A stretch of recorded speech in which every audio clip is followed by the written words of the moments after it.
часто мы представляем себе крупного режиссера как носителя того или другого метода воспитания актера, например, метода обращения с драматургией. Насколько я слышу сейчас, вот то, о чем рассказывает Жанна, он был свободен от метода.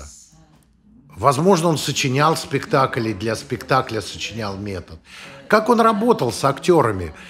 Можно ли сказать, что существует какая-то школа Витеза?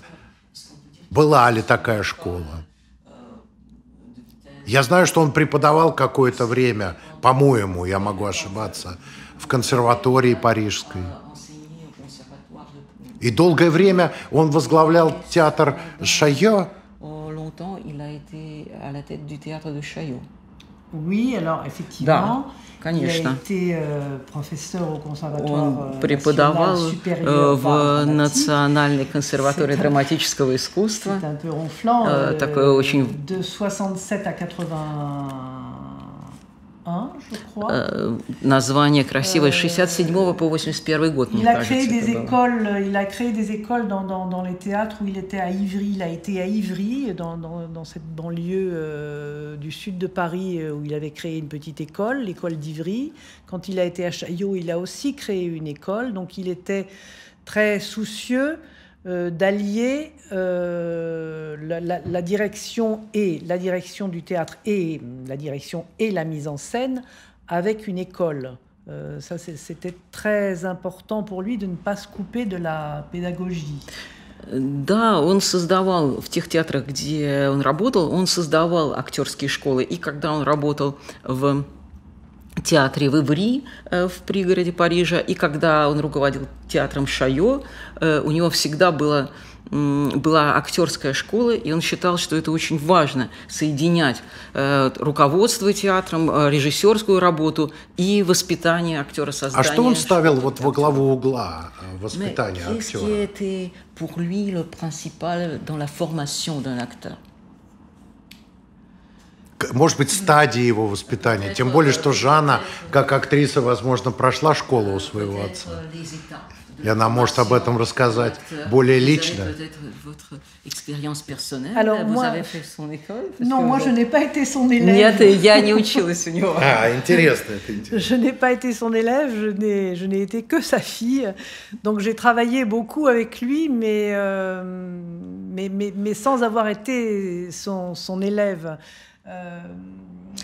Я много с ним работала, но никогда не была его ученицей, была только дочерью. Alors bon, il a été naturellement très, enfin, je sais pas si on peut dire influencé, mais il a lu naturellement avec beaucoup d'intérêt, comme il parlait russe, il a lu Stanislavski et Meyerhold naturellement.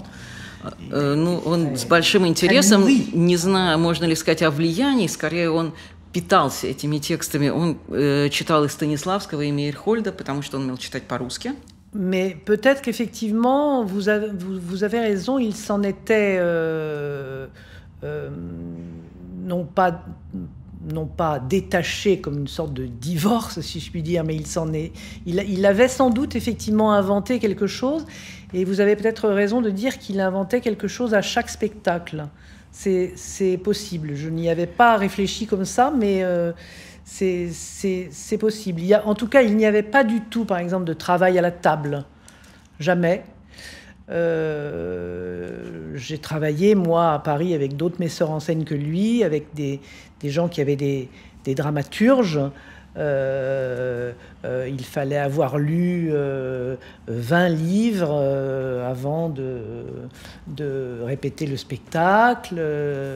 C'est tout juste si on ne faisait pas des devoirs. Pas tout à fait, mais presque.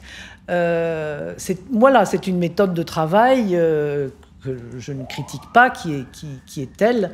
Avec lui, pas du tout. Et d'ailleurs, si on n'avait rien lu sur la pièce qu'on allait jouer, ben, c'était son problème. Il ne jugeait absolument pas. Et on arrivait en répétition.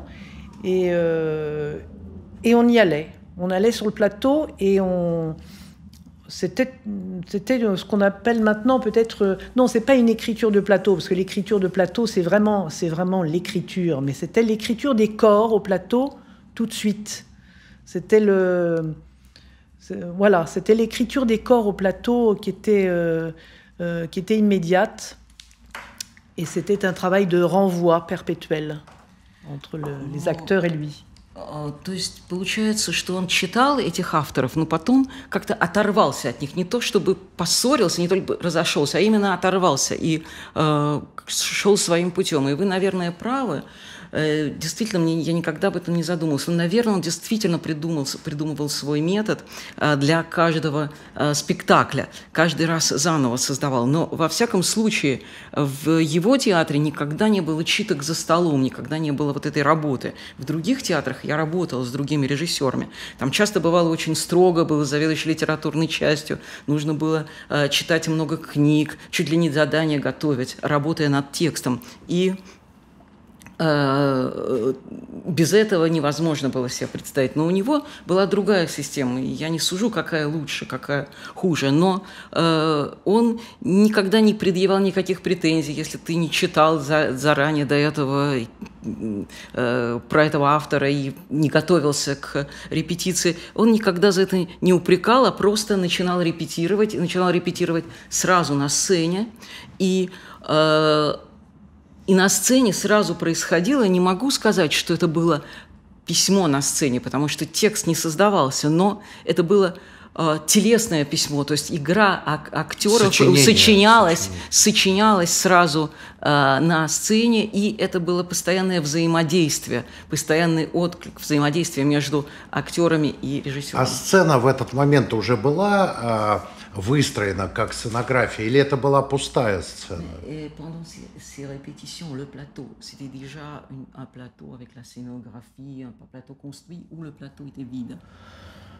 Alors ça dépendait des mises en scène, ça dépendait du lieu. À Ivry, souvent on répétait, on avait le décor assez tard parce que c'était des questions de moyens, hein. Mais ça ne le gênait pas du tout. De toute façon, ce qui est très important à dire aussi de lui, c'est que c'était joyeux. C'était pas du tout une souffrance. C'était toujours très joyeux. C'est vrai que en France, en tout cas, et dans certains milieux, il a un peu une image de monsieur, je sais pas comment dire, sérieux, froid, pas drôle, alors que certes il pouvait être intimidant, je peux le comprendre, mais dans le travail, quand il était avec les gens qui l'aimaient, il était très drôle, il faisait beaucoup d'imitations. Donc dans les pauses, il faisait des imitations, il nous faisait beaucoup rire. C'était un travail joyeux. Ну, это зависело от мизансцены. Когда он работал в Иври, где были трудности с деньгами и декорации приходили очень поздно, тогда сцена была пустая. Но это ему совершенно не мешало. Что можно сказать точно, это что для него работа по постановке всегда была радостной. Это всегда было радостно и для него, и для всех. И никогда не было связано со страданием. Во Франции многие представляют себе Витеза как человека холодного, строгого, очень такого сдержанного. И действительно, он мог поставить на место кого-нибудь. Но когда он находился на репетициях с людьми, к которым он относился хорошо, то он, которых он любил, он всегда делал это очень радостно, был сам очень забавным. Когда были какие-то перерывы, он сам имитировал что-то, разыгрывал что-то и всегда смешил своих коллег. То есть это всегда было очень радостно и весело. Ce qu'on peut dire aussi, juste pour revenir sur le conservatoire, vous me parliez de son enseignement au conservatoire, hein. Quand il a été nommé au conservatoire en 1967, le conservatoire était conservateur, très très conservateur. Et quand il est arrivé, il a fait beaucoup scandale. C'est-à-dire que dans sa classe, il a supprimé ce qu'on appelait les emplois.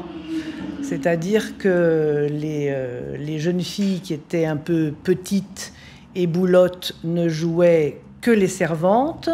Les filles qui étaient grandes, minces, jouaient les tragédiennes. C'était pareil pour les garçons, c'est-à-dire qu'il y avait des emplois. Et tous les autres professeurs du conservatoire disaient « Bon, bah, toi, tu vas faire Harlequin et tu ne feras que Harlequin toute ta vie, et toi, tu ne feras... voilà. » Et lui, il a bouleversé tout ça, et ça a créé une sorte d'appel d'air incroyable. C'était très nouveau. C'était vraiment... supprimer les emplois au conservatoire, il y avait un vent de révolte dans les couloirs. Ses collègues, si je puis dire, le détestaient. Par exemple, il était persuadé que, comme en plus il était communiste, qu'il n'y connaissait rien et qu'il faisait n'importe quoi, c'est ce qu'on disait, Vitesse, c'est n'importe quoi. Donc il le croisait dans les couloirs, par exemple, et il lui disait un alexandrin pour savoir s'il connaissait. Donc généralement, effectivement, mon père savait la suite de l'alexandrin, donc il ne s'est pas fait piéger, mais ça a été assez dur pour lui parce qu'il était très violemment contesté par les autres professeurs du conservatoire et par certains élèves qui disaient « Ouais, chez Vitesse, on fait que hurler, on se roule par terre. » Voilà. C'était l'image qu'il avait, mais en revanche, certains autres élèves ont couru dans sa classe pour être libérés. Когда он начал работать в консерватории в 1967 году, то консерватория была очень консервативным учебным заведением. И Витесс, конечно, произвел там такое революционное и скандальное впечатление, потому что прежде всего он отменил амплуа. И даже то, что каждый актер предназначен своей внешностью для какой-то роли. Например, если девушка высокая и стройная, она будет играть трагическую героиню, а если она невысокая и немножко толстенькая, то значит ей только служанку играть. Ну и также для мужских ролей.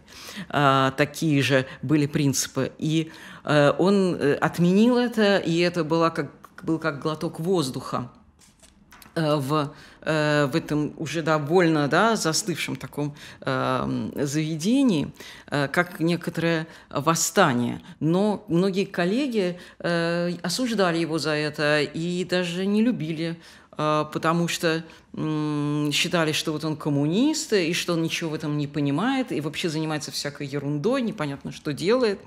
И часто даже устраивали ему испытания, то есть, и, встречая его в коридоре, начинали читать строку Александрийского стиха, проверяя, знает он окончание или нет. Но он, как правило, знал, но все равно это было не очень приятно, что его подвергают такому испытанию. И, конечно, все, что он делал, подвергалось критике, с этим не соглашались, и часто не только коллеги, но и студенты консерватории. Многие не хотели идти к нему в класс, говорили, что вот у Витеза у него кричат и катаются по полу. Вот. Но были и другие студенты, которые, наоборот, с удовольствием шли к нему учиться, потому что как раз эта свобода им нравилась. Насколько я понимаю, Витесс был блестящим гуманитарием. Он был переводчик, и, если я не ошибаюсь, он был блестящий переводчик с греческого языка и с русского, как вы уже упоминали. Он общался с философами. если не ошибаюсь, что в результате общения с Витезом, здесь я могу как-то что-то перепутать, но надеюсь, что нет. Например, замечательный французский философ Ален Бадье написал свою книгу о театре знаменитую, которая у нас переведена, и она, мне кажется, очень точной и актуальной сегодня, когда он пишет о том, что театр – это последний оплот подлинно державного искусства, в чем мы убеждаемся и в нашей жизни сегодня, театральной, в нашем Отечестве. И, конечно, я уверен, его разочарование в коммунизме в связи с событиями чешскими 69-68 года, которые как раз совпали с началом его преподавания в Парижской драматической консерватории, тоже сыграли очень существенную роль в его судьбе. Я задаю несколько вопросов, поднимаю несколько тем. Я понимаю, что это не так просто их коснуться, и все-таки позволю себе последний вопрос для нашей беседы, связанный с его трагической смертью.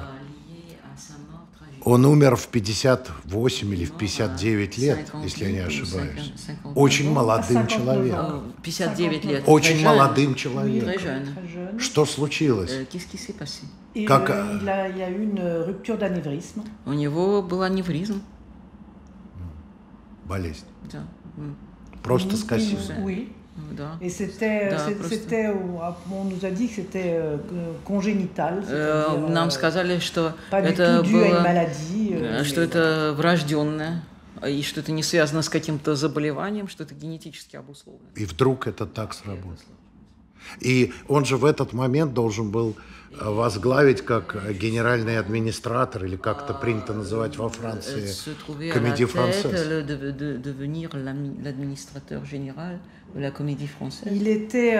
Quand il est mort, il était administrateur de la Comédie Française. Он скончался, он уже был генеральным администратором Comédie Française. Il a été nommé administrateur de la Comédie Française en 88. Он был в 88 году назначен на эту должность. Il était à la fois content et à la fois un peu triste. Il aimait beaucoup ce qu'il faisait à Chaillot. Он был и доволен, и грустил немного. Tout ce qui se passait à Chaillot. Ему очень нравилось то, что он делал в Шайо, все, что там происходило. En même temps, il était quand même effectivement assez... on peut utiliser ce mot, fier. Ça fait toujours un peu bizarre, ce mot. C'est un peu enfantin, mais enfin, oui, il était quand même fier. Alors, tout de suite, il y a eu des détracteurs. Il va tout nous changer à la Comédie Française. Pareil, qu'au Conservatoire. Et il disait, mais non, je ne changerai rien à la Comédie Française. Ce qui lui plaisait beaucoup à la Comédie Française, c'était que c'était le travail permanent. C'est-à-dire que les pièces changeaient tout le temps, que quand ça jouait, ça répétait en même temps. Et il disait, voilà ce qu'on va faire, on va faire du théâtre tout le temps. Et c'est ça qui lui plaisait à la Comédie Française. Когда это такое странное, может быть, слово, но он был очень горд тем, что стал во главе Comédie Française. И многие считали, что он и там тоже будет что-то менять, что-то, какую-то устраивать революцию, как он это делал в консерватории. Но он как раз говорил о том, что и не собирается ничего менять, что наоборот, он очень рад тому, что там можно работать, и больше всего ему нравилось то, что там работа идет постоянно, что одновременно играются спектакли, репетируются спектакли. То есть можно заниматься театром все время. Это его привлекало страшно в этой работе. Il y avait la contrainte, effectivement, la contrainte de la troupe qu'il n'avait jamais eue, puisqu'il engageait toujours les gens au fur et à mesure pour les spectacles. Et il y avait la contrainte de la troupe, la contrainte du bâtiment, etc. Mais je me souviens qu'il qualifiait ça d'enfermement heureux. Ну, конечно, там было ограничение, потому что труппа постоянная, он к этому не привык. Раньше он подбирал себе актеров, тех, которых он хотел подобрать. Конечно, было ограничение, потому что это одно и то же здание, но он называл это счастливым заключением. Это я понимаю. Je le comprends. Спасибо большое за разговор. К сожалению, мы не можем углубиться в подробности жизни вашего замечательного отца. Но я уверен, что и я, и наши зрители, и слушатели с удовольствием открывают для себя целую галактику Антуана Витеза. Спасибо вам большое. А вам спасибо, Лена, за перевод. Спасибо вас. Спасибо большое.